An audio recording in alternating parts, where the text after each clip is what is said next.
Hello అండి, శ్రోతలకు నమస్కారం. మోహన రూప నవల 5వ భాగానికి స్వాగతం అండి. చదువుతున్నది లక్ష్మి. లక్ష్మీ నర్సింగ్ హోమ్ ఆవరణ కళకళలాడుతూ తోరణాలతో రంగురంగుల కాగితాలతో అందంగా అలంకరించబడి ఉంది. మేడకు కట్టిన చిన్న చిన్న బల్బులు మిణుకు మిణుకుమంటున్నాయి. ఆవరణలో బల్లలు అమర్చి తెల్లని దుప్పట్లు పరిచి పూల కుండీలు తళతళలాడే ప్లేట్లు పెట్టారు. తస్సదియ్య, నా షష్ఠపూర్తి మహోత్సవానికి నువ్వుంటే ఇంత ఘనంగా చేసేవాడివి ఇంద్రయ్య. మా రూప వివాహం కూడా నీ చేతుల మీదుగా జరగాలి అన్నాడు తాతయ్య. అంతకంటే సంతోషకరమైన విషయం ఏముంటుంది? ఇంద్రమోహన్ గేటుకు కట్టిన పూల కొమ్మలు సరిచేశాడు. గేట్లో అంబాసిడర్ కారు వచ్చి ఆగింది. వెనుక సీట్లో శ్రీహరి, రుక్మిణి దిగారు. ముందు నుండి విశ్వం దిగాడు. అతను ముఖం మార్చుకొని గంభీరంగా ఉన్నాడు. ఇంద్రమోహన్ చిరునవ్వుకు జవాబు చెప్పలేదు. నమస్తే సార్. అతను నిలువెత్తు గులాబీల మాల శ్రీహరి మెడలో వేశాడు. కాస్త చిన్న మాలను అతని చేతికిచ్చి రుక్మిణి గారికి వెయ్యమని అన్నాడు. ఏమిటోయ్, మళ్ళీ వివాహం నాటి ముచ్చట్లు గుర్తుకు వచ్చేలా చేస్తున్నావు అని ఇంద్రమోహన్ భుజం తట్టి తాతయ్యకు నమస్కరించాడు. హరి ఆయన కళ్ళు నీటితో నిండగా కొడుకుని లేపి హృదయానికి హత్తుకున్నాడు. ఒరే విసి, ఇటుగా. ఉత్సాహంగా మరో దండ తెచ్చి విశ్వంకు ఇవ్వబోయాడు. రూప చటుక్కుని అందుకుని తన మెడలో వేసుకుంది. శోభన్ చెప్పట్లు కొట్టగానే అందరూ అనుసరించారు. ఆయన పరామర్శించారు. అందంగా అలంకరించిన వేదిక దగ్గరికి తీసుకువెళ్ళాడు. వేదికపైకి తాతయ్యను, శ్రీహరి దంపతులను, రూపను ఆహ్వానించారు. వందన. ఇంద్రమోహన్ ఆహుతులంతా ఉపాహారాల బల్లల దగ్గర కూర్చున్నాక స్వాగతం చెప్పాడు. ఈనాడు ఇక్కడికి వచ్చేసిన పెద్దలకు, ఆత్మీయులకు, స్నేహితులకు, హితులకు, బంధువులకు Lakshmi nursing home and clinic తరపున స్వాగతం చెబుతున్నాను. దానికి దాతలు, నేతలు అయిన తాతయ్య గారిని మీకు పరిచయం చేయటం సాహసమే అవుతుంది. ఈ నర్సింగ్ హోమ్ కుమారి రూపాదేవి నేతృత్వంలో శ్రీ హరిగారి ఆధ్వర్యంలో నడుస్తుంది. వారు వృత్తిరీత్యా ఇంజనీర్ అయినా వారి అమ్మాయి కోసం ప్రతి చిన్నదానికి హైదరాబాద్ పోవటం కుదరని వారి కోసం ఈ నర్సింగ్ హోమ్ ప్రారంభించారు. విదేశాల్లో పరిశ్రమలు పరిశీలించడానికి శ్రీహరి గారు సతీ సమేతులై వెళ్ళి వచ్చారు. ఆ సందర్భంగా ఈ చిన్న తేనె టీ విందు ఏర్పాటు చేశాం. విదేశాల్లో పరిశ్రమలు పరిశీలించడానికి శ్రీహరి గారు సతీ సమేతులై వెళ్ళి వచ్చారు. ఆ సందర్భంగా ఈ చిన్న తేనెటి విందు ఏర్పాటు చేశాం. లక్ష్మీ నర్సింగ్ హోమ్ అనుబంధంగా నడిచే ఎక్స్రే డిపార్ట్మెంటు, ఈఎన్టీ డిపార్ట్మెంటు ప్రారంభం కావాల్సి ఉన్నాయి. రూపాదేవి క్లినిక్ చూసుకుంటున్నారు. కాన్పులు వగైరాలు కుమారి వందన చూసుకున్నారు.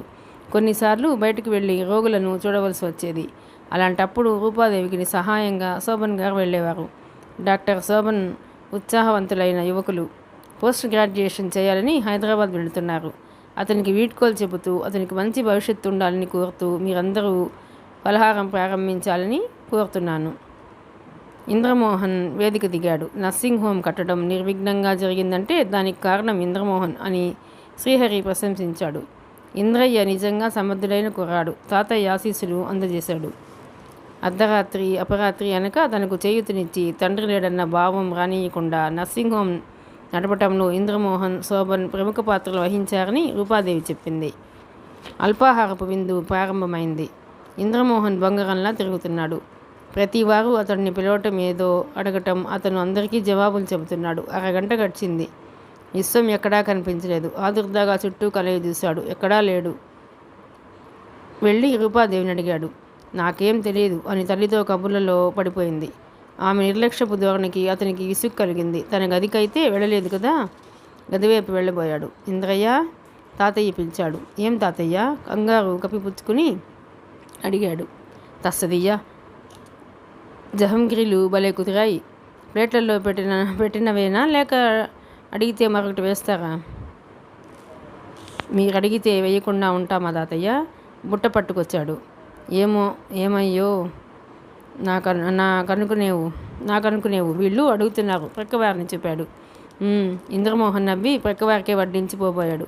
ఒరేయ్ గడుసు పిండానివిరా అని పక్కున నవ్వి 2 జహంగిరీలు తన ప్లేట్లో వేసుకున్నాడు. అలా రండి దారికి, రుచిగా ఉన్నాయి, అందరికీ కావాలేమో అడుగు అన్నాడు. ఇంద్రమోహన్ నవ్వుకున్నాడు. ఎంతైనా ఆ కాలం వారు భోజన ప్రియులు. ఇప్పుడు తిండి మీద ధ్యాస లేదు.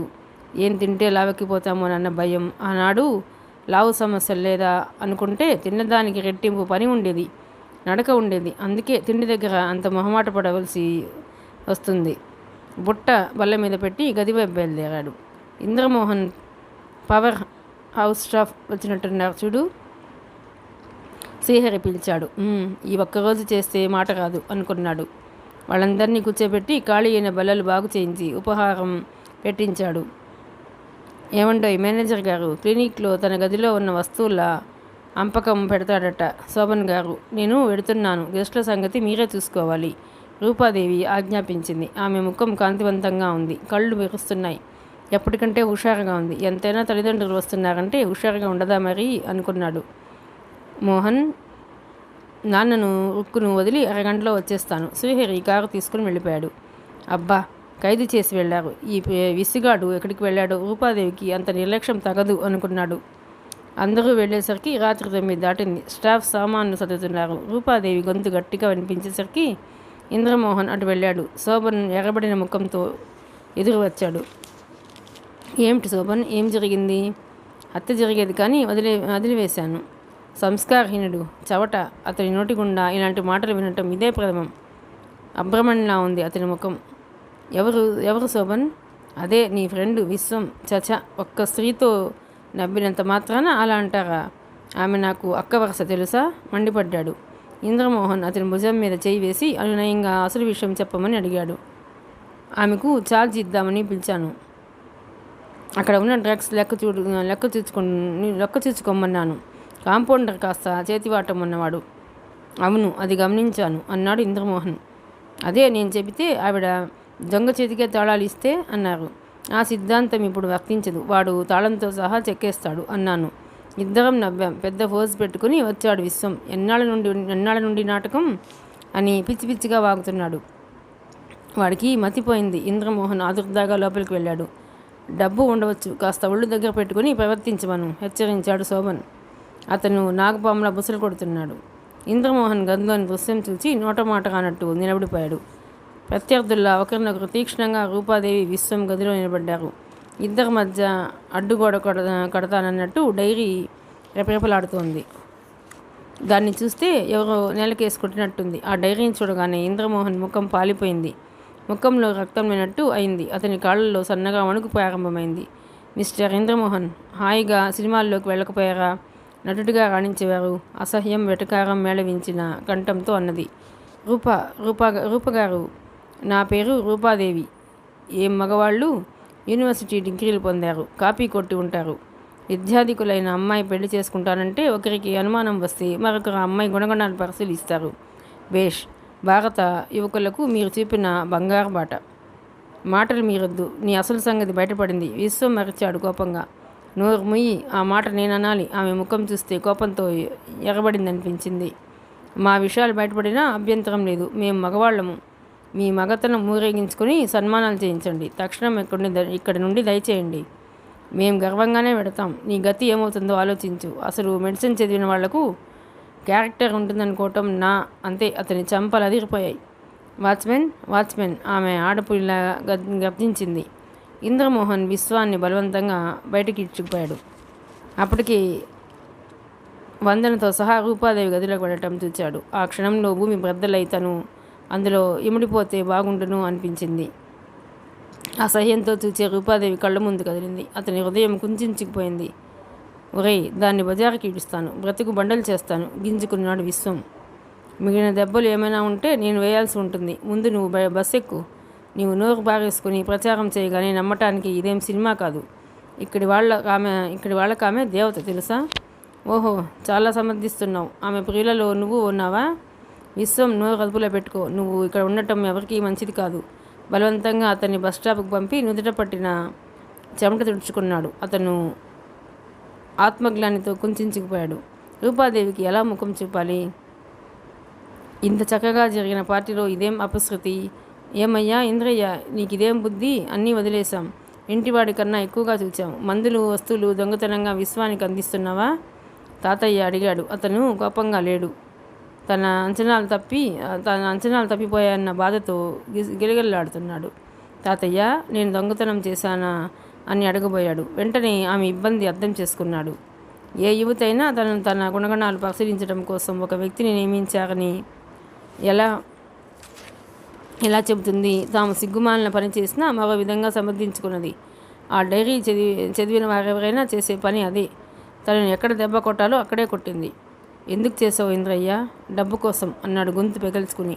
నీ చేతిలోనే బోలెడు డబ్బుంది కదయ్యా, దానికి లెక్క చెప్పాలి అన్నాడు తల వంచుకొని. ఎంత పని చేసావయ్యా?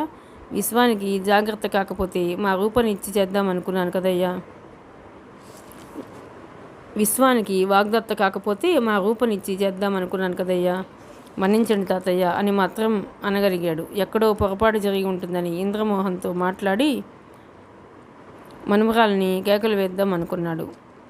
అతనే స్వయంగా అంగీకరించాక ఏమనగలడు? ఇంద్రమోహన్ రాయిలా అలాగే నిలబడిపోయాడు. పేషెంట్లంతా వెళ్ళిపోయారు. నీరసంగా వెనక్కి వెళ్ళిపోయింది రూపాదేవి. విశ్వం అడిగిన దానికి శోభన్కు తనకు రంకు అంటగట్టినా ఆమెకు బాధ కలగలేదు. ఇంద్రమోహన్ వెన్నుపోటుకే ఆమె తట్టుకోలేకపోయింది. ఆమెకు తెలియకుండానే ఆమె చేతులు డ్రాయర్ లాగి డైరీని తీశాయి. పేజీలు తిప్పింది. ఈరోజు ఆ రోజు అని లేకుండా పేజీలు నింపాడు. ఈరోజు రూపాదేవి చాలా అందంగా తయారై వచ్చింది. ఏమిటబ్బా అనుకున్నాను. ముసలి పేషెంట్తో సరసాలాటం చూసి చేతనైతే ఆకాశం ఆమె నెత్తిన కూల్చాలి అనుకున్నాను. వీలు కాలేదు. ఈరోజు తలనొప్పిగా ఉంటే 2 మాత్రలు తెచ్చుకుందామని వెళ్ళాను. గదిలో నుండి శోభన్ రూపాదేవి నవ్వటం వినిపించి నా గుండె జల్లుమంది. ప్రేమించుకుంటున్నారేమో, అదేంటబ్బా గూట్లో గువ్వలా గుసగుసలు? అవ్వ చదువుకున్న దానను అన్న ఆత్మవిశ్వాసం కాబోలు. ఎవరా సుందరుడు? అతని నడుము చుట్టూ చేవేసింది. ఇది భారతదేశం అని తెలియదేమో. భారత పురుషుడు తనెంత తిరిగినా స్త్రీ పవిత్రంగా ఉండాలనుకుంటున్నాడు. పాపం విశ్వం. అతను ఎవరో రోజు వస్తున్నాడు. ఓ రోజు గుండె నొప్పిట, ఓ రోజు కడుపు నొప్పిట. ఇంకా నయం, ఒళ్ళంతా నొప్పులు అనలేదు రూపాదేవి విసుగు విరామం లేకుండా ఆంధ్రంగా ఆప్యాయంగా చూస్తోంది అతన్ని. ఆవిడ ప్రేమిస్తుందేమో. విశ్వం మాటో పెళ్ళైన వారే పరాయి వారితో తిరగాలేనిది ఇదో లెక్క. విశ్వం, నీ అనుమానాలు నిజమయ్యాయిరా. ప్రతి పేషెంట్ను ఎంత శ్రద్ధగా చూస్తుందో. మగ పేషెంట్లంటే మరీ కులుకులు. అబ్బా, అది చూస్తుంటే నాకే ఎట్లాగో ఉంది. మరి చేసుకోబోయేవాడికి ఎలా ఉంటుంది పాపం? పళ్ళు పటపటా కొరికింది రూప. ఆమె విసురుగా మరికొన్ని పేజీలు తిప్పింది. అంతటా అలాగే వ్రాశాడు.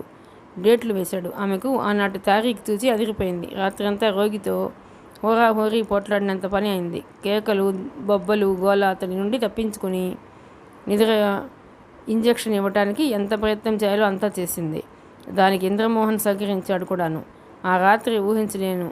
రోగి చాలా బాధపడుతుంటే లేపుదామని వెళ్ళాను. హాయిగా డ్యాన్స్ ఫిస్ట్ షేక్ చేస్తూ నైట్ గౌన్లో ఉంది.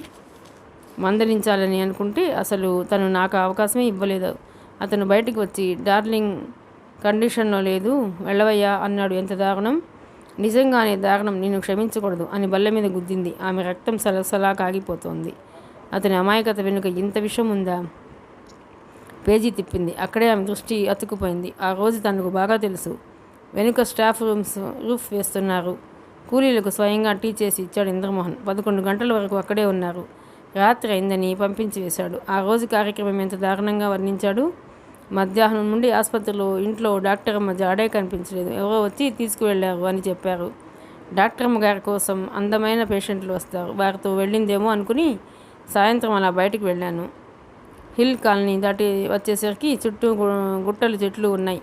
మరోవైపు డ్యామ్, యువతల వైపు జాగుడుగా ఉంది. పచ్చగడ్డి చెక్కి అందంగా ఉంది. దానిపై డ్యూయెట్లు పాడుతున్నారు. డ్యూయెట్లు. ఏం డాక్టరమ్మ, డాక్టర్వే యాక్టర్లా చేస్తున్నావేం అని అడుగుదాం అనుకున్నాను. ఆవిడ ఏం చేస్తే మనకేం, మనవాడు మగవాడు, వాడిని వేలెత్తి చూపే దమ్ములు ఎవరికి? ఈ డాక్టరమ్మ కాకపోతే మరో యాక్టరమ్మ, అది కాకపోతే మరో ఆడగున్నమ్మ. కేర్ హ్యాంగ్ అన్నాను. రూప ఒక్క నిమిషం ఆలోచనలో పడింది. పేజీలు తిరిగిపోయింది. చచా, ఎంత డాక్టర్ అయితే మాత్రం భారత స్త్రీ కదా, ఆ చేసేవి చాటుమాటుగా చేయరాదు. 10 ఏళ్ల పిల్లాడైనా పరాయి మగడే కదా. తలనొప్పి అని వాడంటే ఈవిడ బాధపడింది. భారత స్త్రీ సంతోషం, విచారం, బాధ అన్నీ భర్తతోనే. బొత్తిగా బరితెగించిన బాపతు. అందుకే నేను డాక్టర్లను చేసుకోను. అణిగి ఉంటే అప్పలమ్మని చేసుకుంటాను. అది నెత్తిన 4 సరిగ్గా ముడుతుంది. ఇడియట్ కసిగా డైరీ నేలకేసి కొట్టింది. డాక్టర్ గారు తలెత్తి చూచింది. ఆమె హృదయం బగ్గుమున్నది. ముందున్న ట్రే తీసుకుని అతని ముఖానికేసి కొట్టాలనుకుంది. మెడపట్టి గెంటాలనుకుంది. అందమైన ఆ చెంపలపై కత్తితో ఘాట్లు చేయాలనిపించింది. డాక్టర్ గారు, ఏం చేస్తే మీ కోపం పోతుందో చెప్పండి, నీరసంగా నవ్వుతూ అడిగాడు ఇంద్రమోహన్. అదిగో ఆ ఎదురుగా కనిపించే బండ తీసి మీ నెత్తికేసి కొడితే కూడా కోపం పోదు అన్నది పదునుగా గొరకగా చూస్తూ. కొట్టండి, ఆలోచన దేనికి? నిశ్చలంగా నిలబడ్డాడు. మీలాంటి వారిని కొట్టినా నా చేతులు మలినమైపోతాయి. ముందు నా కళ్ళ ముందు నుండి వెళ్ళిపోండి అన్నది లేచి లోపలి గదిలోకి వెళుతూ. ఆమె చూపులు గమనిస్తే అతని ముఖం చూడటం కూడా ఇష్టం లేనట్టుంది. వెళ్ళబోయే ముందు మీతో ఒక్క నిజం చెప్పిపోదామని వచ్చానండి. చట్, నిజం? ఆ పదానికి అర్థం తెలుసా? అబద్ధాలు ఆడగల నువ్వు నిజం అంటుంటే ఆశ్చర్యంగా. అబద్ధాలంటే మామూలు అబద్ధాలా? చెప్పు. ఇక్కడ ఆసుపత్రి కట్టిస్తూ నా జీవితాన్ని నువ్వు చూసినంత క్షుణ్ణంగా మరెవరూ చూడలేదు. పేషెంట్లతో కులికానా? మీరు నాకు కొంత సమయం ఇస్తే సావకాశంగా అన్నీ చెబుతాను అన్నాడు 2 అడుగులు ముందుకు వేసి. అక్కడే ఆగు, నువ్వు చెప్పింది వినదలుచుకోలేదు. ఇంకొక నిమిషం నీతో మాట్లాడను, వెళ్ళిపో. మళ్ళీ ఎప్పుడు నాకు కనిపించకు. నిజం తెలుసుకుని మంచి చెడు అర్థం చేసుకునే సమయం ఒకనాడు వస్తుంది, తప్పక వస్తుంది. అతను వెనుతిరిగి 2 అడుగులు వేశాడు. మళ్ళీ ఏదో గుర్తుకొచ్చినట్టు రూపాదేవి వైపు తిరిగాడు. మీరు ఆ డైరీ మొత్తం చదవండి. ఓహో, ఇంకా అబండాలున్నాయన్నమాట. చదివి తనివి తీరా ఏడిస్తే కానీ మీకు తృప్తిగా ఉండదేమో. కానీ మీరు ఊహించినట్టు నేను పిచ్చిదాన్ని కాను. బాధపడుతూనే బాధపడను అంటే ఎలా నమ్ముతాను? నవ్వడానికి ప్రయత్నించాడు. నన్ను అన్నారని కాదు బాధ. విద్యావంతులే ఇంతగా దిగజారిపోతే విద్యకు అర్థం లేదని బాధపడుతున్నాను. ప్లీజ్ వెళ్ళిపోండి. ఇదో అనుభవం, ఖరీదైన అనుభవం. కన్నీరు బలవంతంగా బిగపట్టడానికి అన్నట్టు పెదవులు నొక్కి పట్టింది. నేను ఇక్కడ ఉన్న రోజుల్లో మీరు చూపిన ఆదరాభిమానాలకు ధన్యవాదాలు అన్నాడు చేతులు జోడించి. మా నౌకర్లనంతా అభిమానంగానే చూస్తాం, మీకు ప్రత్యేకత ఏం చూపలేదు అన్నది నిర్లక్ష్యంగా. మీరు తాతయ్యతో దొంగ అన్నారట. నిజంగానే దొంగను. నేను దొంగలించుకుపోతున్న అపురూపమైన వస్తువు వెలకట్టలేనిది. వస్తాను. మెరుపుల ఆమెకు ఆలోచించడానికి కూడా వ్యవధి లేనంతగా వేగంగా ముందుకు వచ్చి ఆమె 2 చేతులు కళ్ళకద్దుకున్నాడు. ఆమె తేరుకునే లోపలే అతను వెళ్ళిపోయాడు. ఆమె చేతులపై తడి మాత్రం మిగిలిపోయింది. మెల్లగా అడుగులు వేస్తూ కిటికీ దగ్గరకు వచ్చింది. ఒక మనిషి బెడ్డింగ్ ఎత్తుకుని నడుస్తున్నాడు. వెనుక బ్యాగ్ పట్టుకుని ఇంద్రమోహన్ బయలుదేరాడు. ఆకుపచ్చ చారులున్న ప్యాంటు, తెల్ల షర్ట్లో మరింత ఆకర్షణీయంగా కనిపించాడు. గేటు దగ్గర ఆగి వాచ్మెన్కు 10 రూపాయలు ఇచ్చాడు. అతను ఏడ్చినట్టు ముఖం పెట్టి ఏదో అనటం, భుజం తట్టి ఓదార్చటం కనిపించింది. నర్స్ రూప గర్జించినట్టే పిలిచింది. Yes madam. నర్స్ వచ్చింది. ఆ వాచ్మెన్ను ఇక్కడికి రమ్మను.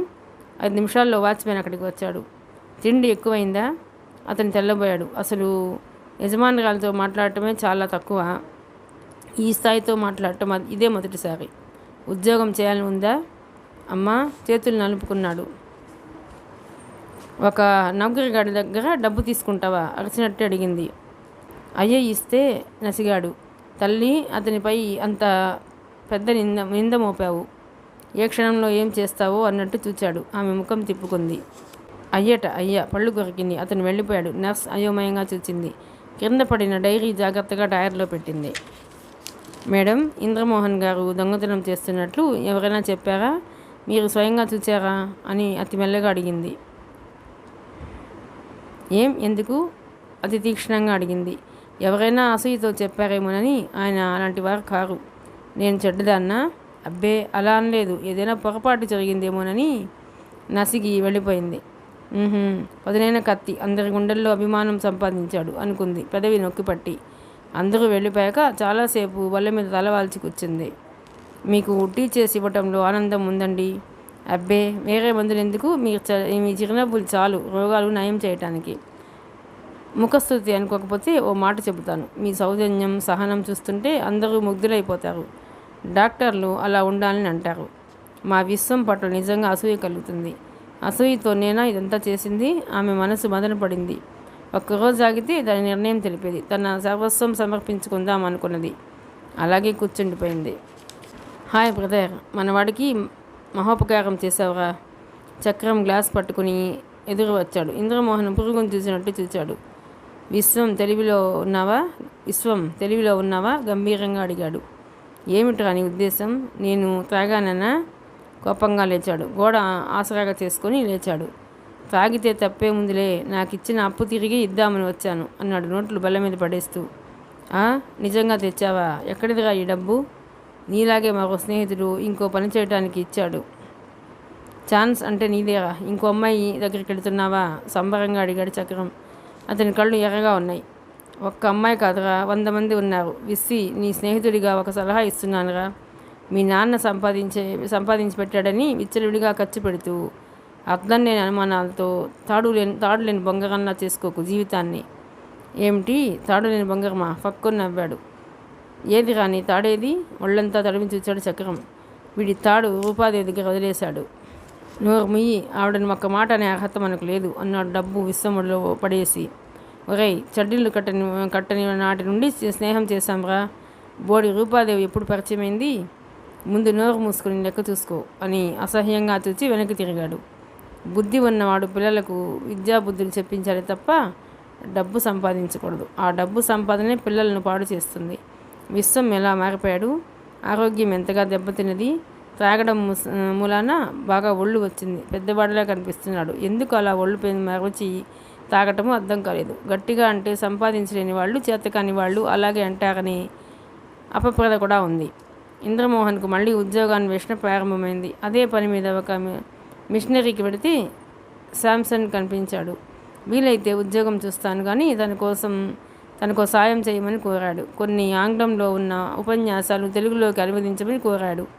అక్కడే రాత్రింబవళ్ళుండి ఆ పని పూర్తి చేశాడు. ప్రతిఫలంగా 2000 రూపాయలు ఇచ్చాడు. "ఒరేయ్ సామ్, నీ మేలు జన్మలో మర్చిపోనురా. మన మధ్య మేలు కీడు ఏమిట్రా వెర్రివాడా? ఉద్యోగం ఇప్పించలేకపోయినా సంవత్సరానికి 5-6 వేల పని ట్రాన్స్లేషన్ వర్క్ ఇప్పిస్తాను." "థ్యాంక్స్ రా, థ్యాంక్స్." కళ్ళనీళ్ల పర్యంతమైంది. నేరుగా డబ్బు తెచ్చి స్నేహితునికి ఇచ్చాడు. తలపై నుండి పెద్ద భాగం దించుకున్నట్టుంది. మరొక్కసారి మిస్ గంగను కలవాలి. అభిమానపడితే లాభం లేదు. అవసరం తనది. మర్నాడు మళ్ళీ ప్రయాణమయ్యాడు. "మళ్ళీ ఎక్కడికి రా?" జయం అడిగింది. "ఇంట్లోనే కూర్చుంటాను. కడుపు నిండా అన్నం పెట్టమ్మా" అన్నాడు విసుగ్గా. ఇంకా ఎన్నాళ్ళో ఈ శని, ఆమె నొచ్చుకుంది. అతను బస్ దిగి నేరుగా మిస్ గంగ ఇంటికి వెళ్ళాడు. అతనికి గేట్ దగ్గర ఒక ముసలాయన ఎదురుపడ్డాడు. "అబ్బాయి వివాహమైందా?" "లేదండి." "లేదు?" ఇలా ఈ గది వైపుగా ప్రక్కదారి గుండా లోపలికి తీసుకువెళ్ళాడు. అందమైన డ్రాయింగ్ రూమ్లో కూర్చున్నారు. చెప్పు, అసలు సంగతి ఏమిటి?" అతని చూపులు ఇంద్రమోహన్ బట్టల మీద పడ్డాయి. వాటిని చూచి ఆర్థిక పరిస్థితిని అంచనా వేస్తాడు కాబోలు. అవి శాంసన్ ప్రజెంట్ చేశాడు. అమెరికా నుండి అతని స్నేహితుడు తెచ్చాడట. "నాకెందుకురా" అని మొహమాట పడ్డాడు. "ఒరేయ్ అడ్డగాడిదా, మన స్నేహము అభిమానము అప్పుడే మర్చిపోయావట్రా?" కొట్టడానికి చెయ్యి ఎత్తాడు శ్యామ్. "అబ్బా, తీసుకుపెడతానులేరా" అని తీసుకున్నాడు. సరదాగా వేసుకున్నాడు. "మనకేపాటి ఆస్తిపాస్తులున్నాయి బాబు?" "మాకు సరిపడా ఉన్నాయండి" అన్నాడు. ఉన్నవాళ్ళున్నాయని చెబుతాకటయ్యా" నవ్వాడు. పళ్ళన్నీ బయటపడ్డాయి. కొందరు ముఖం మార్చుకుంటేనే చూడగలం. "ఇదిగో, ఎవరెక్కడా? గోపన్న, కాఫీ పంపించు, ఇంట్లోకి చూచి" అన్నాడు. "అబ్బే, అక్కర్లేదండి. మిస్ గంగని పిలిస్తే." "చూడు బాబు, మిస్ గంగను నమ్ముకుని వస్తే నీ అంత మూర్ఖుడు మరొకడు లేడు. కనిపించిన అబ్బాయినల్లా పిలుస్తుంది. తనకు తగరని పంపివేస్తుంది." "నేను చెప్పబోయాడు చెప్పనిస్తేగా." నేను నువ్వు అని భేదం పెట్టకు. మనం అనుకుందాం. మనం పూనుకుని ఓ పని చేయాలి. దీని చెల్లెలు మంగ ఉంది. 1 ఏడాది అటు ఇటు అయినా అందమైనది. నువ్వు చేసుకో బాబు." "ఏమిటి పెళ్ళా?" పెళ్ళే. మంగ చాలా మంచిదయ్యా. గోపన్న ఏదైనా టిఫిన్ ఉన్నా పట్టురావయ్యా." "సార్, నాకు మొదట ఉద్యోగం కావాలండి." "ఉద్యోగం? నువ్వు దొండపాడు వాళ్ళ అబ్బాయివి కదూ?" "కాదండి, మల్లె రామలింగం గారి అబ్బాయిని" అన్నాడు. "ఫోన్లో విని వేరుగా అనుకున్నాను. లేవయ్యా లే." ఇంద్రమోహన్ లేచాడు. గోపన్న ఉప్మా కాఫీ తీసుకువచ్చాడు. అతను ముఖం చిట్లించాడు. "గోపన్న, నీకు బుర్రలేదయ్యా. నేను ఇక్కడికి తెమ్మన్నానా? డైనింగ్ హాల్లో పెట్టు." అతన్ని తరిమి కొట్టి తన లోపలికి వెళ్ళిపోయాడు. ఇంద్రమోహన్ ఆశ్చర్యాంబుదిలో మునిగిపోయాడు. "పదండి బాబు, తలుపు వేస్తాను." గోపన్న వచ్చాడు విసుగ్గా. ఇంద్రమోహన్ ముందుకు నడిచాడు. "నన్ను ఎందుకు పిలిచినట్టు? ఇంకా అర్థం కాలేదా బాబు? మా అయ్యగారికి 2 మేనగోడళ్ళు. వీళ్ళు వెతుకుతుండగానే 2 ముసలివారు అవుతున్నారు కానీ ఆ పెళ్లి కొడుకులు దొరకరు" అన్నాడు. "మిస్ గంగ పెళ్లి కొడుకుని వెతుకుతుందా?" ఆశ్చర్యంగా చూచాడు. "ఆమె తన కోసం ఆహ్వానిస్తే ఈ ముసలాయన చిన్నమ్మాయి కోసం వల వేస్తాడు. ఇక్కడ ఎందుకు బాబు? హాయిగా ఎక్కడైనా బతుకు." అతని మాటలు మన్నం చేసుకుంటూ బయటకు వచ్చాడు. అరగంట గడిచాక మిస్ గంగా వద్ద నుండి పిలుపు వచ్చింది. వెళ్ళాడు. రాగా కూర్చో, ఈసీఐఎల్లో వేకెన్సీలు ఉన్నాయని తెలిసింది, పెడతావా అన్నది. అమాంతంగా ఆమె కాళ్ళ మీద పడిపోదాం అనుకున్నాడు, కానీ బల్ల అడ్డం వచ్చింది. తప్పకుండా పెడతానండి అన్నాడు కూర్చుంటూ. ఈ జాబ్ వస్తే నాకేమి ఇస్తావు? మీరేది అడిగితే అది ఇస్తాను అన్నాడు తెల్లబోతూ. అయితే ఓ 1000 రూపాయలు పట్టరా, ఆదివారం వరకు గడువు, ఇక వెళ్ళు. లంచమా? ఆశ్చర్యంగా చూచాడు. కాదు, పరస్పర సహకారం. నాకు ఒక రాత్రి బెర్త్ ఇచ్చినందుకు ఉద్యోగం ఇప్పించమని అడుగుతున్నావు. మరి నాకు ఏదో ఆశ ఉంటుంది కదా అన్నది. ఆమె నిర్మోహమాటానికి ఆశ్చర్యం కలిగింది. ఆమె వంటవాడి గురించి అడగడం కూడా మర్చిపోయాడు. వస్తానండి. ఆమె ఇంకా ఏదో అడుగుతున్నా వినిపించుకోలేదు. అతనికి తల తిరిగిపోతుంది. మిస్ గంగా అన్నమాట నిజమే అయినా నిజం అంతా చేదుగా ఉంటుందని ఊహించనైనా లేదు. మెల్లగా బస్టాండ్కు వచ్చి బస్సు ఎక్కాడు. అతని ఇల్లు చేరేసరికి బయట గేటు దగ్గర తచ్చాడుతోంది పూర్ణ. చీకటి పడుతోంది. బయట నిలబడ్డావేమ్మా? నీకోసమే అన్నయ్య, ఆందోళనగా చూచింది ఆమె. అన్నయ్య, నువ్వు అటు వెళ్ళగానే పట్నం మామయ్య వచ్చాడు. సుబ్బారావుపేట దగ్గర భూస్వాములట. వాళ్లకు లేక కాదట, పరువు ప్రతిష్టల కోసం కట్నం అడుగుతున్నారట. అమ్మ నాన్న అతని మాటలకు కరిగిపోయారు. నీకేం అభ్యంతరం? పల్లెటూరి వాడన బొమ్మలు ముడిపడ్డాయి. పూర్ణ ఇంతగా ఎదిగిందంటే నమ్మలేకపోతున్నాడు. అది కాదన్నయ్యా, కట్నం అడగని కరుణాత్ముడు ఎవరైనా ఉంటే చెప్పు, పాకివాడైనా అడ్డం చెబితే అడుగు అన్నది బాధగా. ఏం మాటలే? చెల్లెలు భుజం తట్టాడు. నీతో సంప్రదించి ఇల్లు అమ్మాలట, ఇల్లు అమ్ముతారట. ఎన్ని వేలు కావాలట కట్నం? 15,000 వాళ్ళు అడిగారట. 10కి మామయ్య ఒప్పిస్తాడట అన్నది దిగులుగా. పెళ్ళంటే సంబరపడతారు కానీ ఏడుస్తారటమ్మా. నవ్వాలని ప్రయత్నం చేశాడు. అన్నయ్య, మీకున్న ఈ మాత్రం నీడ కూడా లేకుండా చేసి నేను సుఖంగా ఉండాలా? దాదాపు ఏడ్చినట్టే అడిగింది. చెల్లెలు వీపి నిమిరాడు. ఊరుకో నేను చూసుకుంటాను, కానీ నీ పెళ్లి కోసం కాకపోయినా చందు చదువు కోసమైనా ఇల్లు అమ్మకు తప్పదు. చెల్లెలి నడుము చుట్టూ చెయ్యి వేసి నడిపించుకొచ్చాడు లోపలికి. రావయ్య అల్లుడారా, నిన్ను చూస్తుంటే ఆడపిల్లలు లేదే అని బాధ కలుగుతుంది అన్నాడు. అయితే ఓ పానను కన్నయ్యండి మామయ్య, చందు సలహా ఇచ్చాడు. చందు ఇంద్ర ఉరిమి చూడగానే వెళ్ళిపోయాడు. అనని ఈసారి సంబంధం వదులుకుంటే మళ్ళీ పూర్ణకు పెళ్లి చేయలేమురా. 1కి 10 సార్లు అమ్మాయి అదృష్టం పొగిడాడు, అబ్బాయి ఆస్తిపాస్తులు పొగిడాడు. అన్నీ వివరంగా చెప్పాడు. సరే మామయ్య, అమ్మాయిని వచ్చి చూసుకుని వెళ్ళమను, నచ్చితే మాట్లాడుకుందాం అన్నాడు. పూర్ణ అన్నను కొరకగా చూచింది. కళ్ళతోనే ఆమెకు పర్వాలేదన్నట్టు చెప్పాడు. అయితే రేపు ఆదివారం అబ్బాయిని తీసుకువస్తాను తండ్రి అన్నాడు. వాడికి నచ్చితే చాలండి అని ఖర్చు ఉండదు అన్నాడు నిశ్చింతగా. కట్నం నచ్చిందిగా అన్నది కోపంగా పూర్ణ. ఏమిటే కోడలి పిల్ల, ఏమో అంటున్నావు? పూర్ణ, కాసిని మంచినీళ్ళు తెచ్చిపెట్టమ్మా. ఇంద్రమోహన్ తీక్షణంగా చూశాడు చెల్లిని. అలాగే. ఆమె లోపలికి వెళ్ళిపోయింది. మన సంగతి తెలుసుగా మామయ్య, మరో 2-3 ఏళ్ళు ఆగితే పూర్ణ ముఖంలో ఉన్న ఈ వర్చస్సు ఉండదని అంగీకరిస్తున్నాం. లాంఛనాలు లావాదేవీలంటే మా వల్ల కాదు. అన్నీ అడగటానికి ఎవరున్నారనిరా? తల్లి తండ్రే. ఆ విషయంలో నిశ్చింతగా ఉండు. లేచాడాయన. భోజనం చేసి వెళ్ళన్నయ్యా. నువ్వు అడుగుతుంటే కాదంటే ఏం బాగుంటుంది? అలాగే వడ్డించేయి. ఈ సంగతి విన్నావుట్రా? ఆ సుబ్బరాయుడు లేడు మామయ్య, మన విషయాలే మనకు బోలెడున్నాయి, ఇతరుల సమస్యలు ఎందుకు చర్చించటం? విసుగ్గా చూశాడు. దాంతో ఆయన నీళ్లు మింగాడు. జయమ్మ వడ్డించి అన్నీ విలవగానే అందరూ లేచారు. పెళ్ళి రోజుల్లోకి వచ్చింది. అందరికీ శుభలేఖలు పంపించి వచ్చాడు ఇంద్రమోహన్. ఇల్లు 18,000కు అమ్మారు. 10,000 కట్నం. ఎంత క్లుప్తంగా చేసినా పైన మరో 5,000 అవుతున్నాయి. 3,000 చందు చదువు కోసం దాచారు. మొదట పూర్ణను అత్తవారింటికి పంపటమే వాళ్ళ లక్ష్యం. అన్నయ్య, డాక్టర్ గారికి ఆహ్వాన పత్రిక పంపావా? పూర్ణ అడిగింది.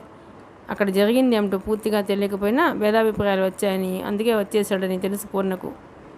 పంపాను. అనుమానమైతే నువ్వు పంపు అన్నాడు నవ్వుతూ. మరి అక్కడ ఇంకో డాక్టర్ ఉంటారు కదా, ఆయనకు పంపావా? కొంగు వేలుకు ముడిపెట్టుకుని అడిగింది. శోభన్కా? ఈరోజు స్వయంగా వెడుతున్నాను, ఇచ్చి వస్తాను అన్నాడు కొన్ని కార్డ్స్ తీసుకొని కొందరు పేర్లు రాస్తూ. అన్నయ్య, అమ్మకు ఒక్క చీర సరైంది లేదు, ఓ మాధవరం చీర పట్రా అన్నది. తల్లి ఎక్కడ వింటుందోనని అటు ఇటు చూస్తూ. అవును, మర్చిపోయాను చందు. ఒరేయ్, తమ్ముడిని కేక వేశాడు. తలుపులకు రంగు వేస్తున్న వాడల్లా పరిగెత్తుకు వచ్చాడు. పిలిచావా అన్నయ్య? అవునరా, నేను సిటీ వెళుతున్నాను, నీకు బట్టలు తేవాలా? నువ్వే వెళ్ళి తెచ్చుకుంటావా? ఈ మహాతల్లి పెళ్ళి ఏమో కానీ ఒక్క క్షణం తీరికలేదు. రేపు ధనవంతురాలిని అత్తగారింట్లో ఉండి మనల్ని పలుకరిస్తుందో లేదో. చూడన్నయ్య, పూర్ణ అర్చింది. ఒరేయ్, నేను ఏమడిగాను, నువ్వేం చెబుతున్నావు? అన్నయ్య మరేమో మెడ మీద గోకుతూ ఇంచున్నాడు. నీ మరేలు కట్టిపెట్టరా, నువ్వు పెడతావా? నీకు శామన్నయ్య ఇచ్చిన ప్యాంటు చొక్కా ఇస్తే చాలు అన్నాడు కాస్త బిడియపడుతూ. నేను అనుకుంటూనే అన్నాను నీ కళ్ళు వాటి మీద నేను అనుకుంటూనే ఉన్నాను నీ కళ్ళు వాటి మీద పడ్డాయని అన్నది పూర్ణ. ఏం మీ ఆయనకు తీసుకెడతావా? వెక్కిరించాడు చందు. తీసుకోరా, అలాగే తీసుకో అన్నాడు ఇంద్రమోహన్. అతను అందరూ రాయించిన లిస్ట్ తీసుకొని హైదరాబాద్ వెళ్ళాడు. అన్నీ కొని శోభన్కు పత్రిక ఇచ్చి ఇంటికి వచ్చాడు. అతనికి ఎదురు వస్తూ పూర్ణ, చందు కుస్తీలు పడుతున్నారు. ఒకరినోరు ఒకరు మూశారు. ఏమిటో అర్థం కాలేదు. ఏయ్, నేనే అన్నయ్యకి చెప్పాలి. కాదు, నేను చెప్పాలి. కాదంటే ఒకరినొకరు తోసుకుంటున్నారు. అబ్బబ్బా, ఏమిటర్రా, మీ ఇద్దరికీ అవకాశం లేదు. నేను చెబుతున్నాను. జయం వచ్చింది. అమ్మో, ఇద్దరు తల్లినోరు మూశారు. అన్నయ్య, నీకు నాగార్జున సాగర్లో బ్యాంకులో ఉద్యోగం వచ్చింది. ఇద్దరు కోరసుగా చెప్పారు. అదా సంగతి? ఇంద్రమోహన్ మైమర్చినట్టు తన వాళ్ళని చూచాడు. పూర్ణ దాదాపు 4 రోజుల నుండి విచారంగా ఉంది. కిరికిలా నవ్వింది చూడలేదు. ఈరోజు ఎంత ఉత్సాహంగా ఉంది. ఈ మధ్యతరగతి కుటుంబాలకు నవ్వే కదా ప్రాణం. ఈ ఆత్మీయతే ఆస్తి పాస్తి. అన్నయ్య, నోరు తెరువు. మహా నేను చేసిన స్వీట్ తను పెడతాడట అలక సాగించింది పూర్ణ. ఇద్దరూ పెట్టండగా, తింటాను. పెద్దగా నోరు చాపాడు. తల్లి ఈలోగా మిఠాయి కొడుకు నోట్లో పెట్టింది. నేను ఇష్టపడి చేశాను. పూర్ణ రాగాలు తీసింది. చందు ముఖం మార్చుకున్నాడు. ఇంద్ర మిఠాయి నమిలి మింగాడు. ఒరే, ఈ సంఘటనతో ఏం నేర్చుకున్నారు? మిఠాయి ఉంటే ముందు తినాలని కసిగా అన్నాడు చందు. మిఠాయి ఉంటే ముందు మనం తినాలని కసిగా అన్నాడు చందు. ఒట్టి బుద్ధగాడివిరా. ఏ విషయంలోనైనా ఇద్దరు కొట్లాడితే మూడోవాడికి లాభం, తెలిసిందా? అమ్మ, ఈ స్వీట్ సరిపోదే, ఆకలి అవుతుంది అంటూ తల్లి వెనకాల నడిచాడు. అన్నయ్య, నీ మొదటి జీతం రాగానే నాకు గాజులు చేయిస్తానన్నావు, పూర్ణ అడిగింది. గాజులు కడుపు నింపవు అన్నయ్య. లైబ్రరీ పుస్తకాలంటూ నా టైం వేస్ట్ చేయాలనుకోవటం లేదు. పుస్తకాలు కొనాలి గునిసాడు చందు. ఏం లైబ్రరీలో తెచ్చుకుంటే అరిగిపోతావా? అన్నయ్య, గాజులు వెక్కిరించాడు. బంగారు గాజులు 10-20 రూపాయల్లో వస్తాయా? అన్నయ్య, పుస్తకాలు కొనగా మిగిలిన డబ్బులో ఓ 2-3 పడేస్తాం. రంగురంగుల గాజులు కొనుక్కో, చందు దర్జాగా చెప్పాడు. అవి మీ ఆవిడకు దాచుకో, అన్నయ్య చేయిస్తాడు. మీ ఆయన అడగరాదు? చంద్రమోహన్ వెక్కిరించాడు, 2 చేతులు ఇంత వెడల్పు చేస్తూ. కాయ కష్టం చేయటం వల్ల కాబోలు పెళ్లి కొడుకు ఆరోగ్యంగా కాస్త లావుగా ఉన్నాడు. చూడన్నయ్య, పూర్ణ ముఖం మార్చుకుంది. ఒరేయ్, నీకో పిప్పళ్ళ బస్తా వస్తుందో నీళ్ల పీపా వస్తుందో ఎవరికి తెలుసు? ఇంద్రమోహన్ తమ్ముడు చెవి పిండాడు. ఒక్క నిమిషం ఊరుకోరు ఇంద్ర, చస్తున్నాననుకో. జయమ్మ సగం నవ్వుతూ సగం కోపంతో చెప్పింది. పోనీలేమ్మ, పూర్ణ అత్తవారింటికి, చందు చదువులకు హైదరాబాద్ వెళ్ళిపోతే మనకు మాత్రం ఏం తోస్తుంది? ఉన్నంతసేపైనా ఉత్సాహంగా ఉండుని. ఇంద్ర, ఆ ఏడుకొండలవాడు ఎంత దయామయుడు. ఇల్లు అమ్ముకొని ఈ ఊళ్ళో ఎలా ఉండాలా అని మొదలు పడుతున్న సమయాన నీకు ఉద్యోగం రావడం అదృష్టంరా అన్నది కళ్ళు ఒత్తుకుని. ఇది మరీ బాగుందమ్మా. రాత్రి బావుళ్ళు కష్టపడింది నేను. క్రెడిట్ ఏమో నీ ఏడుకొండలవాడికి అంటగడతావా అన్నాడు హాస్యంగా. పోరా, వాడి దయలేనిది ఏదీ జరగదు. అమ్మ, అర్జెంటుగా ఆ దయామయుడిని ఓ 5,000 రూపాయలు ఇమ్మను. నేను స్కూటర్ కొంటాను. చందు అడిగాడు. స్కూటరే కొంటావో మోటారే కొంటావో ఎవరు చూడవచ్చారు? మొదట చదువు కానీ అన్నదామె. ఇంద్ర స్నానం చేసి వచ్చాక ముగ్గురికి వడ్డించింది. నువ్వు రామ్మ, మీ నాన్నను రానియరా? ఆయనకు ఇల్లు వదలాలంటే బాధగా ఉంది. ఉన్నంతలో అన్ని హంగులతో కట్టుకున్నామాయే అన్నది తను బాధపడుతూ. ఆ మాట పదే పదే అనుకుని, ఏం లాభం? నీ నగలు పోలేదా? కొంత పొలం పోలేదా? నా చదువు పూర్తయ్యేలోగా ఆ ఉన్న పొలము పోవచ్చు. అందుకని తల్లిజీ, మాతృశ్రీ మదన పడకు. మనము అంటే Chandramohan the great. By cinema hero కాదు. ఈ చంద్రమోహన్ ఇంజనీర్ అయ్యాక లంకంత ఇల్లు కడతాడు. అందులో అమ్మకు ఓ పడక గది, ఓ విశ్రాంతి మందిరం, ఓ పూజాగృహం, ఓ వంటగది ప్రత్యేకంగా కట్టిస్తాను. కిలోలతో తూచి నగలు చేయిస్తాను. కిలోలతో తూచేది బెల్లమా బంగారమా? పూర్ణ వెక్కిరింతగా నవ్వింది. సోదరి, మీ వారు అన్నింటా లావువారే కావచ్చు, కానీ ఇంత గర్వం పనికిరాదని అనుచుంటిని. అగ్రజుడికి చాలే చదువై పెళ్ళాం వచ్చాక ఒక అమ్మ అన్న ఉన్నారని గుర్తుంచుకుంటే అన్నీ కట్టించినంత విలువ జయమ్మ కసురుకున్నది. ధిక్కారము ధిక్కారము అన్నాడు తమాషాగా. ఇరా చాలా హుషారుగా ఉన్నావు ఏమిటి కదా, నీకు ఉద్యోగం వస్తే నాకు సంతోషం కాదా అన్నయ్య. కబుర్లు చాలు కానీ భోజనం అయ్యాక విశ్వం వాళ్ళ ఇంట్లో ఆహ్వాన పత్రిక ఇచ్చిరా తల్లి చెప్పింది. వాడెందుకు, నేను పెడతానులేమ్మా అన్నాడు. అతను బట్టలు మార్చుకొని ఫారం వైపు వెళ్ళాడు. అతనికి తెలుసు అక్కడే ఉంటారని. చక్రం కాపురం కూడా పెట్టాడట. కట్నం కోసం మామ కూతుర్ని చదువు కాగానే వివాహం చేసుకున్నాడు. చక్రం భార్య బయట కూర్చొని కునికి పాటలు పడుతోంది. అతనికి వరండాలో చక్రం తమ్ముళ్ళు కనిపించారు. మీరా ఇంద్రన్నాయ్ ఉత్సాహంగా వచ్చారు. బాగున్నారా పలకరించాడు. బాగున్నామన్నయ్య, కాలేజీ వాడికి బడి తీస్తారు, ఫీజుకు డబ్బిస్తాడేమోనని వస్తే అన్నయ్య అసలు మాట్లాడటం లేదు అన్నాడు దిగులుగా. ఇక్కడ డబ్బు రాసులు పోసుకొని కూర్చున్నాం, మరదలు రాలేదేమా అని చూస్తున్నాం అన్నది చక్రం భార్య ఏహ్యంగా చూస్తూ. అమ్మా తల్లి, మా అన్నను నీకు అమ్ముకోలేదు కానీ నోరు మూసుకో అని అబ్బాయి గదమాయించాడు. ఇంద్రమోహన్ తీక్షణంగా చూసి తలుపు తట్టాడు. ఎవరు, ఇప్పుడు పనిలో ఉన్నాము. చక్రి మొదటి తలుపు తీయి అని అరచాడు. 5 నిమిషాల తర్వాత తలుపు తీశారు. అందులో ఓ స్త్రీ కూడా ఉండటం చూసి తెల్లబోయాడు. విశ్వం, నువ్వు ఒకసారి బయటికి వస్తావా? ఎందుకు? ఆ వనిలాడి తరపున వకాలతో తెచ్చావా? నువ్వు ముందు నోరు మూసుకొని బయటికి రా. ఈయన వద్దన్నంత మాత్రాన ఏ ఆడపిల్లకు పెళ్ళి కాదనుకుంటున్నాడు మగాడు. ఏమిట్రో లేచి వచ్చాడు విశ్వం. ఇద్దరికి ఆహ్వాన పత్రికలు ఇచ్చాడు. తీసుకొని చూచారు. తప్పక వివాహానికి రావాలిరా అన్నాడు. డబ్బున్న వారి పిల్లలు ఏం చేసినా చెల్లుతుంది. నువ్వు పిలిచాక రాకుండా ఉంటానా? అక్కడ దొంగలించిన డబ్బేం చేసావురా? ఓ చెల్లెలు పెళ్ళి కదూ, దాచుకున్నాను. నీ పెళ్ళి ఎప్పుడు? పూర్ణిమ తర్వాత 5 రోజులకు అన్నవరంలో ఉంది. స్నేహితులు రాకపోతే ఎలా? మా మామగారిని కట్నం కానుకలు ఆడబిడ్డల లాంఛనాలు కాక స్నేహితుల మర్యాదలని మరో కొత్త నిబంధనలు పెట్టాను. విశ్వం నవ్వాడు. ఎన్ని నిబంధనలైనా పెడతావురా, లక్ష్మీపుత్రుడివి అన్నాడు వెటకారంగా. విశ్వం అంటే ఏమనుకున్నావురా, అన్నీ క్లాసుగానే జరుగుతాయి. ఈసారి నేను ఎన్నుకున్న సంబంధం చాలా మంచిది. ముద్దబంతి పువ్వు, ఒట్టి పల్లెటూరు పిల్ల అయితే ఏం పవిత్రమైంది. అప్పటికే ఇంద్రమోహన్ బయటకు వచ్చాడు. చక్రం తమ్ముళ్ళని విదిలించి వేస్తున్నాడు. విసుక్కున్నాడు. ఆ ఒక్కసారికి ఓ 100 రూపాయలు సర్దు అన్నయ్య. ఫిక్స్డ్ డిపాజిట్స్ అన్నీ నీ వ్యాపారంలో పెట్టావు కదా, చాలా వరకు వచ్చిందే వ్యవహారం. అవునరా, తెచ్చుకున్నాను. ఏం చేస్తారు? చక్రం అడిగాడు. అలా నిదానంగా అడుగుతారేమండి? మీ పెద్దన్న వెండి బంగారం తీసుకుని వెళితే మీ అమ్మ నాన్న ఊరుకోలే? అదంతా లెక్క చూపిన నాడు ఇస్తామని చెప్పండి. చక్రం పెళ్ళామంది. ఇంద్రమోహన్ ఆశ్చర్యంగా చూచాడు. అనుబంధాలు, ఆప్యాయతలు అన్నీ అబద్ధం అంటారు. అనుభవం లేనివారు తన తమ్ముడు చెల్లెలు ఎంత ఆనందపడ్డారు.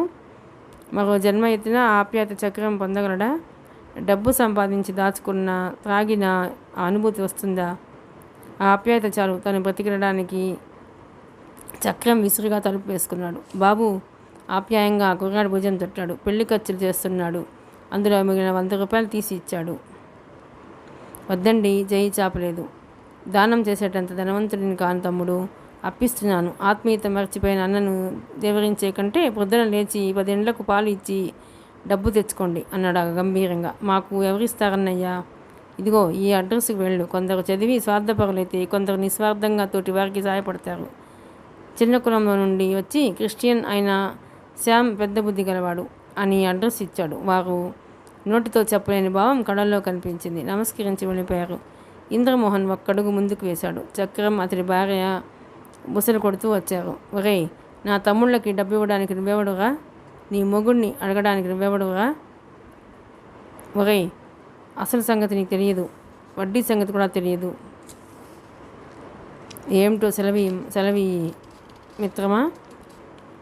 అమ్మా నాన్న లేరు. ఆ సంగతి పనిగట్టుకుని నువ్వు చెప్పాలటరా? నువ్వు మీ ఆవిడకే పుట్టావని నాకు తెలీదు.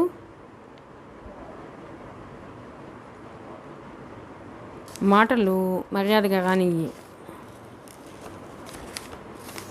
మర్యాద పళ్ళు కొరుకుతూ వచ్చి చక్రం కాళ్ళకు పట్టుకున్నాడు. అటు ఇటు ఊపాడు. ఒరేయ్, ఒక్కసారి ఆ విద్యార్థి జీవితం గుర్తు తెచ్చుకోరా. ఎంత దర్జాగా, ఎంత నిస్వార్థంగా, ఎంత ప్రేమగా బ్రతికామో. తెలియని ఆప్యాయత, ఆత్మీయత ఉండేవి. ఎందుకురా ఇంత స్వార్థం పెంచుకున్నావు? ఎంత సంపాదించినా, ఎన్ని లక్షలున్నా పట్టెడు అన్నమేరా తింటామా? అన్నమే తింటాంరా, ఒకే జత బట్టలు ఒకేసారి వేస్తాంరా, కట్టి పెట్టరా నీ వేదాంతం. అతని చేతులు దులపరించాడు చక్రం విసురుగా.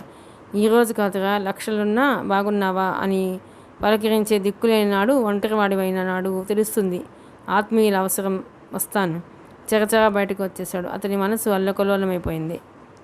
రూప కూర్చొని టకటకమని కావలసిన మందుల లిస్టు టైప్ చేస్తోంది. శ్రీహరి వెడుతున్నాడు హైదరాబాద్కు.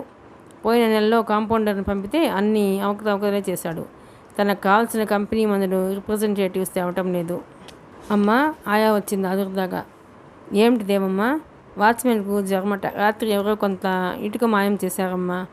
ఆ విషయాలని నాకు చెప్పొద్దు, కొత్త మేనేజర్తో చెప్పు అన్నది విసుగ్గా. దూరపు బంధువుల కుర్రాడు దామోదర్ని తెచ్చిపెట్టారు. చెప్పానమ్మా, విసుక్కున్నారు. వాచ్మెన్ పని కూడా చెయ్యాలా అంటూ. సరే వెళ్ళు, తర్వాత మాట్లాడుకుందాం. ఆయా వెళ్ళిపోయింది. నర్స్ వచ్చింది. ఏమిటన్నట్టు విసుగ్గా చూసింది. 2 వారాలుగా బ్యాక్ రెస్ట్ కోసం చెప్పాము, ఇంతవరకు రాలేదు. 6వ గదిలోని పేషెంట్ తాలూకు మనుషులు చాలా గోల చేస్తున్నారు. నేను చెప్పాను దామోదర్ని ఇలా పిలువు అన్నది కోపంగా. అతని స్నేహితుడు వచ్చాడట. విజయపురి డ్యామ్ చూపించడానికి వెళ్ళాడు. ఆదివారం కాదే, అసలు నాతో మాట కూడా అనలేదు. ఏమో, ఈ మందులతో పాటు అవి తెప్పిస్తే మంచిదేమో. ఓకే, మీరు వెళ్ళొచ్చు అన్నట్టు చూచింది. అమ్మ, ఫ్లోరింగ్ పనిచేసే పోచయ్య వచ్చాడు. చేతులు జోడించాడు. నీకేం నొప్పి? నొప్పి కాదమ్మా, పొట్ట తిప్పలు. ఇంద్రయ్య ఉండగా ఈ ముందటి బిల్డింగు చేయలేదా? ఇప్పుడేమైంది? కాస్త విసుగ్గా మరి కాస్త కోపంగా ఇంద్రయ్య ప్రసక్తి వచ్చినందుకు ముఖం చెట్లిస్తూ చూచింది. కొత్త మేనేజర్ అయ్యా, పని అయిపోతే కానీ అది చూచి డబ్బు ఇవ్వడట. మేము కాంట్రాక్టర్లమా, లక్షాధికారులమా? ఎన్ని తిరుగులు తిరిగినా పొట్ట కోసం. అడ్వాన్స్గా డబ్బు కావాలా? అవునమ్మా, మెటీరియల్ మందమైనా ఇస్తే మిగిలిన వాటికేదో తంటాలు పడతాం అన్నాడు వినయంగా నిలబడి. అతని వంక చూసింది. డబ్బు చేర్చిపెట్టిన బాహుపతులు లేదు. నేల చదును చేస్తూ తన చేతుల ఎరుపు నలుపు అన్నీ పోగొట్టుకున్నాడు. పీక్కుపోయిన ముఖంతో నిలబడ్డాడు. ప్రస్తుతానికి 500 ఉంచు అని 500 తీసి ఇచ్చింది. దండమమ్మ. 500 తీసుకుని వెళుతూ గొనుక్కున్నాడు పోచయ్య. ఇంద్రయ్యకే విపరీత బుద్ధి పుట్టిందో, పాడునోటి మనుషులు అయ్య మీద నింద వేసిండ్రో. బంగారం లాంటి మనిషి కష్టసుఖాలు ఈసారి ఇచ్చేటోడు. పోచయ్య మాటలకు గతుక్కుమనేది రూపాదేవి. ఆ పాడునూరు తనదేగా. రూపాదేవి గారు, కాస్త మేనేజర్కు గట్టిగా వార్నింగ్ ఇవ్వండి. ఆ 3వ నెంబర్ పేషెంట్ తాలూకు వాళ్ళను కాఫీలకు టిఫిన్లకు పీడిస్తున్నట్టు అనిపించింది. నాతో డైరెక్ట్గా అనలేదు కానీ కొనుక్కుంటున్నారు. వందన వచ్చి చెప్పింది. రూప తల తిరిగిపోయింది. ఇన్ని సమస్యలుంటాయని తెలియదు. మంచిది, ఆ విషయం చూస్తాను. అతని లేని గుణం అతనితోనే పోతుందనుకోవటానికి వీల్లేదు. ఆయాలు ఊడ్చేవారు కూడా కూర మిగిలిందా, కాఫీ ఇస్తారా అంటూ పీడిస్తున్నారట. వందన మాటలకు మతిపోయింది. జీతాలు తక్కువ ఇస్తే రోగులను విపిడించుకొని డబ్బు లాగుతారని అంటారు. తను సరిపడా జీతాలు ఇస్తున్నా ఈ అత్యాశ ఎందుకో. వెడుతూ ఓ ప్రొఫెసర్ పేషెంట్ కూడా వార్నింగ్ ఇచ్చాడు. నీ ఫీజు కంటే నీ స్టాఫ్ మామూలు క్లాసుగా ఉన్నాయే అమ్మాయి అంటూ. అతని మాట పట్టించుకోలేదు. పైవాడు ఒక్కడు నిజాయితీ పగడున్నా మిగిలిన వారు భయపడతారు కాబోలు. 2 దాటినా భోజనం చేయకపోతే నీ ఆరోగ్యం పాడవుతుందమ్మా. తండ్రి గొంతు విని తల ఎత్తింది. వస్తున్నాను నాన్న. హడావుడిగా అన్నీ సర్దేసి లేచింది. దామోదర్ లాభం లేదు నాన్న అన్నది హుస్సురంటూ కుషన్కు చేరబడుతూ. నాకదే అనిపిస్తోందమ్మా. నిన్న రాత్రి కూరలో ఉప్పు ఎక్కువైందని వంటావిడిని పిలిచి నానా మాటలు అన్నాడట. అన్నపూర్ణ అంటూ పిలిచే వాడయ్యా ఇంద్రయ్య గారు. నా పేరు కాదంటే రోజు అన్నం పెడుతున్నావు, అందుకు అన్నపూర్ణ అంటాను అనేవాడట. అంత మంచి కుర్రాడికి ఎందుకు విపరీత బుద్ధి పుట్టిందో అన్నాడు కారు నడుపుతూ. ఆమెకు కోపం వచ్చింది. ఆయన లేనిది ఇక్కడ గడపదా? అతని విషయం ఎత్తవద్దని శాసించడానికి నోరు విప్పిన మాట రావటం లేదు. అతన్ని అసహించుకోబోయినా ఎక్కడో దాగిన అభిమానం హృదయపు పొగలు చీల్చుకొని బయటకు వస్తుంది. భోజనం చేసి అలసట వల్ల నిద్రపోయింది. 3ంటికి రుక్మిణి వచ్చి కూతురిని లేపింది. అరగంట కూడా పడుకోలేకపోయింది. ఏదో ప్రమాదకరమైన కేసు వచ్చిందటమ్మా. ఆవులిస్తూ గోళ్లతో తల కొట్టుకుని ముడతలు పడిన కాటన్ చీర వదిలి ఎలక్స్ చీర కట్టుకుని బయలుదేరింది. కడుపు నొప్పి అని మెలికలు తిరిగిపోతోంది. అపెండిసైటిస్ అని అర్థమైంది. ఆ అమ్మాయికి 16 ఏళ్ళు ఉంటాయేమో. తన కారులోనే హైదరాబాద్ బయలుదేరింది. మిగిలిన వాళ్ళను బస్సులో రమ్మని అమ్మాయి తల్లిదండ్రులు మాత్రం ఎక్కువ మంది. ఎక్కడికండి? ఈ అమ్మాయికి ఆపరేషన్ కావాలి. మీరు బస్సులో పెడితే ఇంకా ఆలస్యం అవుతుంది అన్నది ఆదుర్దాగా. వాళ్ళు ఎక్కారు. అమ్మాయి మూలుగు ఎక్కువైంది. మీరు ఆపరేషన్ చేయరా? ఆపరేషన్ థియేటర్ ఇంకా తయారవలేదు. అయితే ఎవరైనా రిటైర్డ్ సర్జన్ అపాయింట్ చేయాలని చూస్తున్నాను. అప్పటికే కారు ఊరు దాటింది. పని చాలా మందకొడిగా జరుగుతుంది. తనకేం తెలియదు. తండ్రి వ్యాపకాలు తండ్రికి ఉన్నాయి. తను జీతం తెచ్చుకుంటే బ్రతకలేదా? బ్రతకవచ్చు, కానీ ప్రత్యేకంగా నలుగురికి ఉపయోగపడుతూ బ్రతకడంలో అర్థం ఉంది. ఆ అమ్మాయిని ఉస్మానియాలో చేర్పించి ఆపరేషన్ చేశాక వెనుతిరిగింది. ఆమె తండ్రి కృతజ్ఞతాపూర్వకంగా 100 రూపాయలు ఆమె కారు సీటు మీద పెట్టాడు. ఇది మీ ఫీజు రుణం రెండూ కాదు, పెట్రోల్ ఖర్చు మాత్రమే. మీ రుణం ఈ జన్మలో తీర్చుకోలేనేమో. అది కాదండి, మీరు ఇంకా చిన్నవారమ్మా, కాదనకండి. ఇలాంటి అనవసర ఖర్చులు నెత్తిన వేసుకోకండి. మీరు పీడించి అడగలేదు, బాధ్యతగా భావించి ఇస్తున్నాను. థ్యాంక్స్. ఆమె వెనుకకు తిరిగి వచ్చేసింది. రాత్రి 9 అవుతోంది. దామోదర్ గదిలో నుండి రేడియో పెద్దగా మోగుతోంది. చికాగ్గా చూచి లోపలికి వెళ్ళింది. అప్పటికే అందరూ వెళ్ళిపోయారు. రాత్రి డ్యూటీలో ఉన్న జానెట్ మాత్రం ఉంది. Any trouble Janet? లేదు మేడం, అమ్మగారే మనిషిని పంపారు. మీ పేషెంటు అవుట్ ఆఫ్ డేంజర్. నవ్వి బల్ల ముందు కూర్చొని పోస్ట్ చూసింది. ఇలాంటి తరుణంలో ఇంద్రమోహన్ టీతో పాటు తీయని కబుర్లు చెప్పేవాడు. తన కారు శబ్దం వినిపించినా దామోదర్ దర్శనం లేదు. అతను పనిని ప్రేమించే వ్యక్తి, ప్రక్కవాడిని ప్రేమించే వ్యక్తి నిట్టూర్చింది. ఒకసారి దామోదర్ను రమ్మను నర్స్ అన్నది టపా చూస్తూ. ఇప్పుడు ఆమెకు ఉత్తరాల కోసం ఆతృతగా ఎదురు చూసే అవసరం లేదు. తల్లి తండ్రి ఇద్దరూ దగ్గరే ఉన్నారు. ఆమె దృష్టి కిందున్న కవరుపై నిలిచిపోయింది. 4 మూలల పసుపు ఎరుపు వేలి ముద్దలు ఉన్నాయి కాబట్టి శుభలేఖ అని గ్రహించింది. అంత అందంగా పొందిగ్గా రాయగల వారెవరో ఆమెకు తెలుసు. ఆ పత్రిక తీసుకున్నది. చిరంజీవి పూర్ణను చిరంజీవి వీర వెంకటేశ్వరరావుకిచ్చి ఆమె కళ్ళ ముందు అన్నా చెల్లెళ్ళు చిలిపికయ్యం ఆప్యాయత చూస్తే తనకు తోడబుట్టు లేరని విచారం కలిగేది. పూర్ణకు డాక్టర్ అంటే ఎంత మోజు. ఆరాధనాపూర్వకంగా చూచేది తనను. ఆ ఆత్మీయత స్నేహలత మర్చిపోగలదా? డాక్టర్ గారు, మీకు తెలుపు వంగపండు రంగు లేతాకు పచ్చ రంగులు భలే సూట్ అవుతాయి అనేది కపటం లేకుండా. ఆ అమాయకమైన ముఖం కళ్ళ ముందు కదిలింది. గాఢంగా నిట్టూర్చింది. ఏమండి పిలిచారా? నిప్పుల మీద నించుని అడిగినట్టు అడిగాడు దామోదర్. ఆమెకు అతన్ని చూస్తే జిరాకేసింది. క్రాపు నలగనివ్వడు, దుస్తులు మాయకూడదు, కండ కరగకూడదు. మీరు సైట్ సీయింగ్ వెళుతూ చెప్పాల్సిన పని లేదా? చెప్పకపోతే ఏం మునిగిపోయింది? ఆ తీక్ష్ణమైన గొంతుకు నిర్లక్ష్యమైన పద్ధతికి చికాకు కలిగింది. సరే వెళ్ళండి అన్నది. అతనికి తనేం చెప్పినా అపశబ్దంగానే వినిపిస్తుందని అర్థమైంది. చెప్పేది ఏందో తండ్రి చేత చెప్పించాలి. ఇంతకాడికి డిస్టర్బ్ చేయటం దేనికో వెధవ ఆంక్షలు, బోడి పెత్తనాలు గొనుక్కున్నాడు దామోదర్. డ్రాయర్ లాగి ఉత్తరాలు అందులో వేస్తుంటే డైరీ కనిపించింది. ప్రాణం లేని డైరీయే నా జీవితంలోని శాంతిని సంతోషాన్ని దోచుకున్నది అనుకోకుండా అది తీసుకుని డ్రాయర్కు తాళం వేసింది. మెల్లగా ఇంట్లోకి వచ్చేసింది. డైరీ మంచం మీద వేసి స్నానం చేసేసరికి తండ్రి జీపు దిగాడు. అందరూ హాయిగా నవ్వుకుంటూ భోజనాలు చేశారు. రూపా, నీకు ప్రసాద్ తెలుసా? తెలుసు నాన్న, నాకంటే సీనియర్, మనకు బంధువు అవుతాడని అన్నారు. అతని దగ్గర చాలాసేపు గడిపానమ్మా. అతను సర్జరీ పాస్ అయ్యాడు. మనకు వాళ్ళు లాభం లేదు నాన్న, ఎవరైనా రిటైర్డ్ వ్యక్తి కావాలి. అతను డాక్టర్గా కాక అల్లుడుగా వస్తే బాగుంటుందని నా అభిప్రాయం. ఆమె మాట్లాడలేదు. బల్ల మీది గ్లాసును అటు ఇటు తిప్పుతూ కూర్చుంది. 25 వచ్చాయమ్మా, ఇంకా వయసు ముదిరాక చేసుకుంటే. మధ్యలోనే ఆపింది తల్లి. ఆలోచిద్దాం లేచిందామె. నిదానంగా ఆలోచించి తల్లి, మనకిష్టమైతేనే వెళ్ళి అడుగుతాను అన్నాడు శ్రీహరి. వచ్చే నెలలో మీ నాన్నగారు పింఛను పిచ్చుకుంటారు.